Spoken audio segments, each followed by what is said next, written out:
I think that one's reality is a result of your intention and your attention. It's through spiritual practice that I've recognised that my own impermanence, my own irrelevance, the fact that I'm just a person shuffling through life, I ain't really no different now from when I was a little kid. And all I want really is that I don't want that feeling in my stomach that people are being treated badly. I don't want a feeling that people are being exploited. People need to live spiritual lives, all of us. I'm a person, and it's good to have access to the infinite consciousness that is available to all people, but through the five senses is delineated, keeping us trapped on a material plane. We think reality is what we can apportion through the limited instruments of the senses, but reality is of course far beyond that. Spiritual data, we don't have the correct instruments to receive it, and we live primarily in the realm of the senses. Anything that we're describing through science, we're describing through the prism of the five limited senses. Our eyes can only see between infrared light and ultraviolet light. There's light bouncing around everywhere. Our ears can only hear a tiny decibel range, can't hear the noise of a dog whistle, can't hear any high-pitched frequency sounds. Isn't it likely then that there are other vibrations, frequencies, energies, consciousness moving through the universe? Consciousness is an amorphous and expanding entity. I think that we allow our consciousness to be prohibited by our senses, prescribed by our senses, living in the realm of these five apertures into our reality. But reality is limitless, space is infinite, time eternal. Through yoga, one can temporarily break the bonds that chain us to the mundane, the mondial, that which is of the earth, and we can temporarily at least receive a taste of the infinite. I don't want to get too cosmic about it, but we are just this sort of temporary blob of atoms, you know, endowed with consciousness for the merest moments in infinite space. Meditation and yoga, these are fundamental parts of my life. I think it's difficult these days with religion getting such a rough ride, the Pope resigning, bloody terrorism and nonsense. It's difficult to find an access to spirituality, but we are by our nature spiritual people. If we don't have access to spirituality, we suffer as individuals, society suffers. We need to recognise at some point that within ourselves there's an infinite capacity for connection with all things. Well, I love the fact that you've described it as you have a daily access to unseen realms of power. Daily access to unseen realms of power. Not just me, everyone has that. For me, what I've discovered is that transcendental meditation is useful to me, not because of a unique set of circumstances, not because of my formerly secret brilliance, no, but because I am a human being. And it is applicable to all human beings. And what's really good about that is literally everyone in this room is one.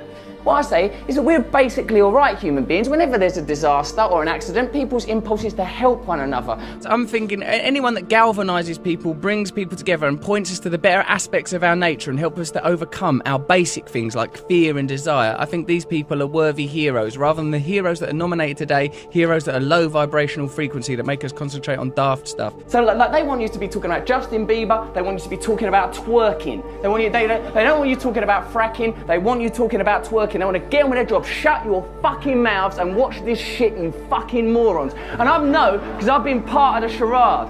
But, you know, I'm awake now. Look beyond the superficial. That's the problem with current affairs. You forget about what's important. You allow the agenda to be decided by superficial information. What am I saying? What am I talking about? Don't think about what I'm wearing. These things are redundant. I'm superficial. And I don't think that we should be continuing to propagate the idea that famous people are magical and special, because it makes people feel that their lives ain't no good. And I don't think we should be living in that kind of fearful paradigm. It's that. I'm like a vegetarian. I believe we're all equal. I ain't got the right to kill. I don't kill, like, say a fly comes in my house, I'd tolerate that little arsehole.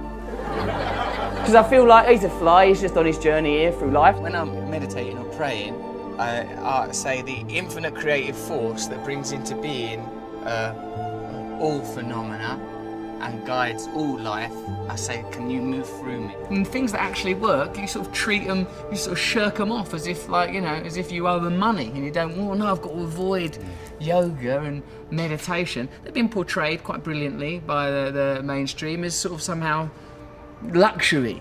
They're into luxury or artificial or superficial. It's absolutely integral. It's absolutely the most authentic thing, more real than any of us. If people are happy, they're happy. They don't need it. If there's not a problem, there's not a problem. But I think if people have some sort of yearning or dissatisfaction or some itchy irritability, then it might be because they're not looking in the right direction for a solution, and that they should look within, and that within them there is a limitless, infinite capacity for bliss through connection to higher things. You cannot define yourself in reference to other external coordinates. You must define yourself internally with your relationship with a higher entity. Think of yourself as a manifestation of some higher thing, some higher frequency. This is the visible realization. And you know that because you can't see atoms, can you? And you certainly can't see the forces that hold atoms together. There, in the micro quantum world, Richard, lie the answers to everything.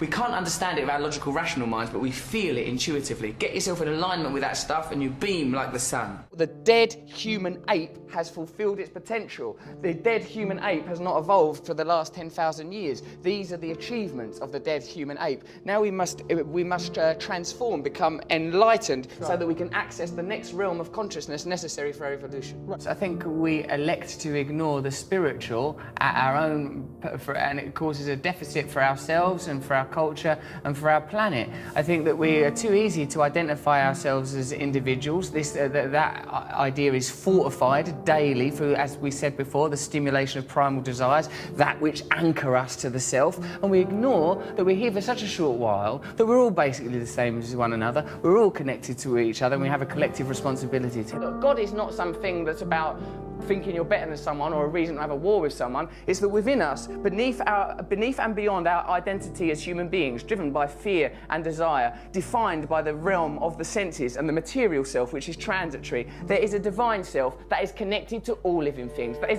part of an infinite source of creativity. You could probably describe that using quantum physics or science if you want. I choose to believe in God because I think what that is the recognition that there is divine beauty in all of us, and if we prioritise that over our own selfish material needs, then we will naturally create a culture more in harmony with our planet, and we'll have a chance. I think it's one of the great sadnesses of modern life, because of our disenfranchisement and disillusionment with religion, that we don't have access to these ideas. And yoga and meditation for me is a way in the secular world of accessing very, very beautiful principles that will perhaps make us happier at a time when people feel disillusioned with the economy, concerned about the ecology, worried with politicians, don't trust what they're being told on television. We've got to let go of temporary, transient ideas like individualism. The nature of monotheistic faiths, these dead desert religions, is to encode us with the idea that individualism is more important than paganism, ideologies that integrally relate us to the earth, so that we know that we are integrally, indefatigably related to our environment, and we live in the service of our environment, because self is a temporal illusion.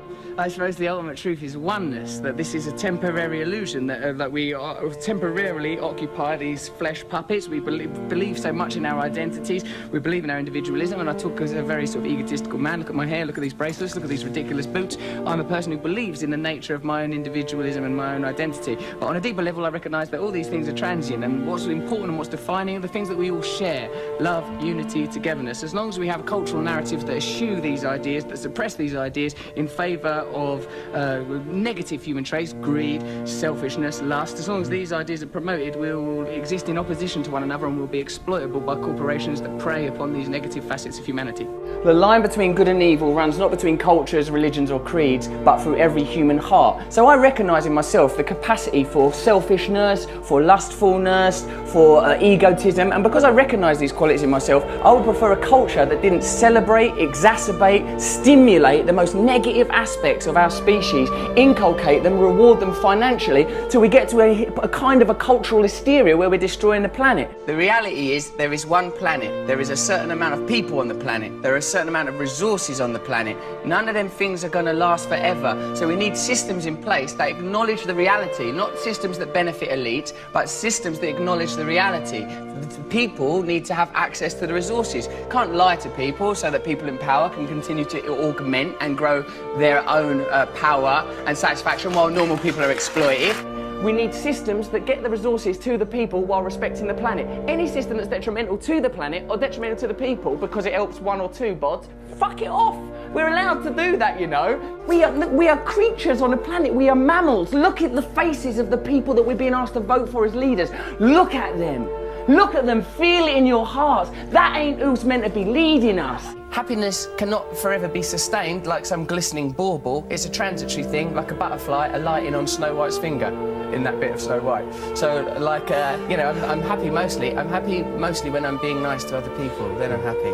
You know, when they analyse the semantics consistently through mythology and theology of words like love, God, they find that the common theme, John, is union. That we just want to be connected to something higher. That can be another person, that could be God, that could be a relationship with nature, it could even be a relationship with West Ham United. I think the important thing is to have as the central tenet of your being love, compassion and tolerance. Everyone knows that.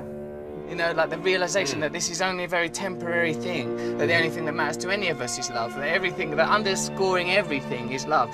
You know, if it's a biological, anatomical human condition, the idea of acquisition and survival of the species, then that 2% that distinguishes us from the great apes, somewhere within that is that divine spark that philosophers have always espoused upon and written about, that somewhere within that, that's the truth that we're trying to head towards. What it felt to me was like the dissolution of my idea of myself. Like, I felt like separateness evaporated. I felt this tremendous sense of oneness. I find it, I'm quite an erratic thinker, quite an adrenalised person. And like, but what, through meditation, I felt this sort of beautiful serenity and selfless connection.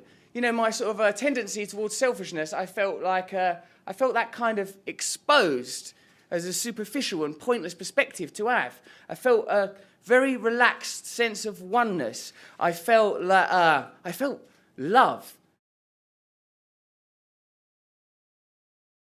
Follow me on Twitter if you want to, @Rusty Rockets, but basically carry on doing what you're doing, being happy in your hearts.